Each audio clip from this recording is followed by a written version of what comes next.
সাবেক প্রধানমন্ত্রী শেখ হাসিনার সম্পদ পাওয়া গেছে চীনের বিশেষ প্রশাসনিক অঞ্চলে হংকং সহ 5টি দেশে ও কেম্যান আইল্যান্ডের দ্বীপপুঞ্জে।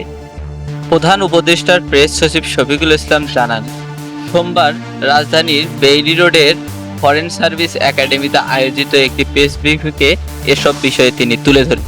প্রেস সচিব শফিকুল আলম বলেন, সাবেক প্রধানমন্ত্রী শেখ হাসিনা, তার পরিবার এবং তাদের স্বার্থ সংশ্লিষ্ট ব্যক্তি বা প্রতিষ্ঠানের বিরুদ্ধে বিএফআইইউ যৌথ তদন্ত অনুসন্ধান চালিয়ে দেশ বিদেশের বিভিন্ন সম্পদের সন্ধান পেয়েছে।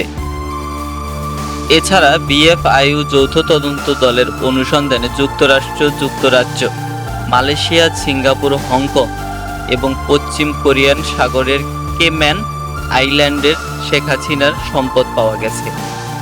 এছাড়া মালয়েশিয়ার ব্যাংকের রাশিয়ান স্ল্যাব ফান্ডের এর অস্তিত্ব পাওয়া গেছে।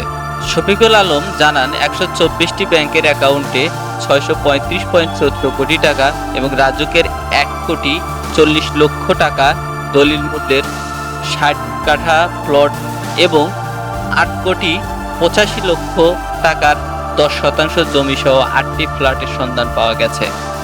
বিএফআইইউ 2টি গোয়েন্দা প্রতিবেদনের দুর্নীতি দমন কমিশন পাঠিয়েছে।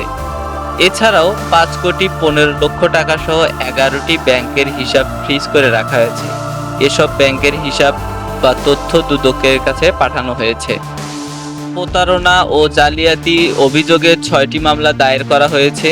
মামলার তদন্ত সম্পূর্ণ করে চার্জশিট দাখিল করা হয়েছে এবং শেখ হাসিনার পরিবারের 7 সদস্যের বিদেশ ভ্রমণ নিষেধাজ্ঞা আরোপ করা হয়েছে।